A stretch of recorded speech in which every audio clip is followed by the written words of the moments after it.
Samajwadi party के अध्यक्ष अखिलेश यादव का कहना है कि दिल्ली का प्रदूषण अब लखनऊ तक पहुंच गया है। उनका ये बयान ऐसे समय में आया जब उत्तर प्रदेश की राजधानी लखनऊ में घने कोहरे के कारण बुधवार को साउथ अफ्रीका और भारत के बीच T20 क्रिकेट मैच रद्द हो गया। बुधवार को अंपायर ने कई बार मैदान का निरीक्षण किया, लेकिन हर बार टॉस का समय बस बढ़ता चला गया। आखिर में इस मैच को रद्द करना पड़ा। अखिलेश यादव ने सोशल मीडिया प्लेटफॉर्म एक्स पर लिखा कि दिल्ली का प्रदूषण अब लखनऊ तक पहुंच गया है, इसीलिए लखनऊ में आयोजित होने वाला इंटरनेशनल क्रिकेट मैच नहीं हो पा रहा है। उनका ये कहना है कि इसकी वजह कोहरा या फॉग नहीं है, बल्कि स्मॉग है। यानी दिल्ली के वायु प्रदूषण की चर्चा दिल्ली और एनसीआर से बाहर निकल लखनऊ पहुंचने की चर्चा भले ही ये राजनीतिक हो, लेकिन दिल्ली के हालात अभी भी काफी गंभीर हैं और इसको कोई भी जो है वो डिनाई नहीं कर सकता। दिल्ली इन दिनों घने जहरीले धुंध की चपेट में है। लोगों के लिए सांस लेना मुश्किल हो रहा है। दिल्ली सरकार ने भी कार्यालयों में 50% वर्क फ्रॉम होम लागू कर दिया है, तो वहीं स्कूलों को ऑफलाइन बंद कर दिया गया है। अब इसी बीच चाइना की दूतावास ने सोशल मीडिया पर एक पोस्ट डाली जिसमें बीजिंग की साफ हवा की तारीफ करते हुए दिल्ली की खराब स्थिति से कंपैरिजन किया गया है। चाइना दूतावास के प्रवक्ता यू जिंग ने अपने एक पोस्ट में लिखा कि चाइना और भारत दोनों तेज शहरीकरण के बीच वायु प्रदूषण के संघर्ष को अच्छी तरह जानते हैं। उन्होंने बीजिंग और आसपास के इलाकों के AQI की तस्वीरें भी साझा की, जहां हवा की गुणवत्ता मध्यम स्तर की थी। वहीं दिल्ली और एनसीआर का AQI 447 तक पहुंच चुका था, जो कि खतरनाक श्रेणी में आता है।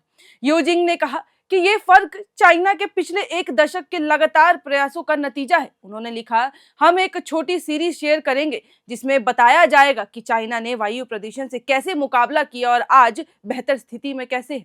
ये पोस्ट सोशल मीडिया पर अब तेजी से वायरल हो रहा है।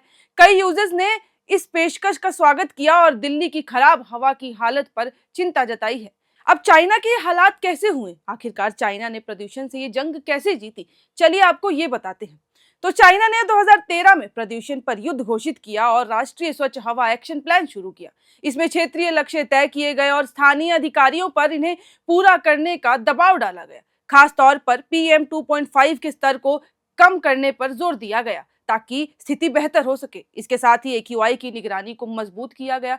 सबसे महत्वपूर्ण कदम डेटा में किसी तरह की छेड़छाड़ रोकना था।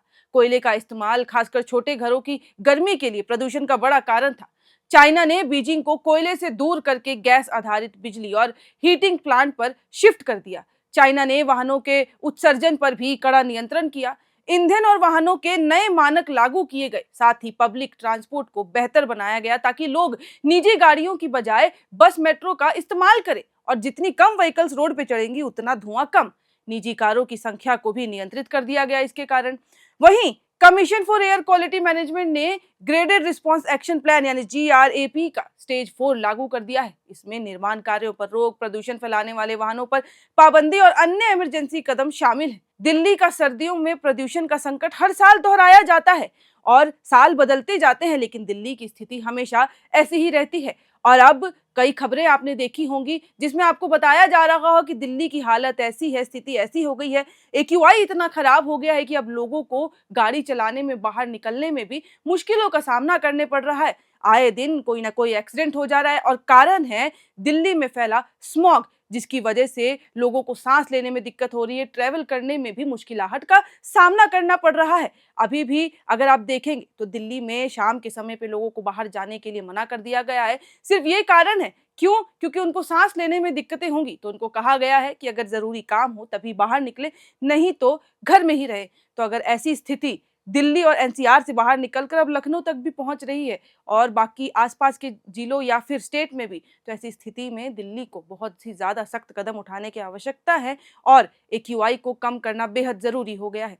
बाकी धीरे धीरे अब AQI को लेकर अगर कुछ कदम उठाया जाता है, कोई भी निर्णय लिया जाता है, वो हम आपके साथ साझा जरूर करेंगे। लेकिन एक बार आप भी बताइए, अगर आप दिल्ली में हैं तो आप जरूर बताइएगा AQI की स्थिति आखिरकार कैसी है और किस तरीके से आप इसके साथ टैकल कर रहे हैं। बाकी ये वीडियो अच्छी लगी हो तो लाइक करें, शेयर करें और ऐसी और तमाम खबरों के लिए देखते रहें एयर।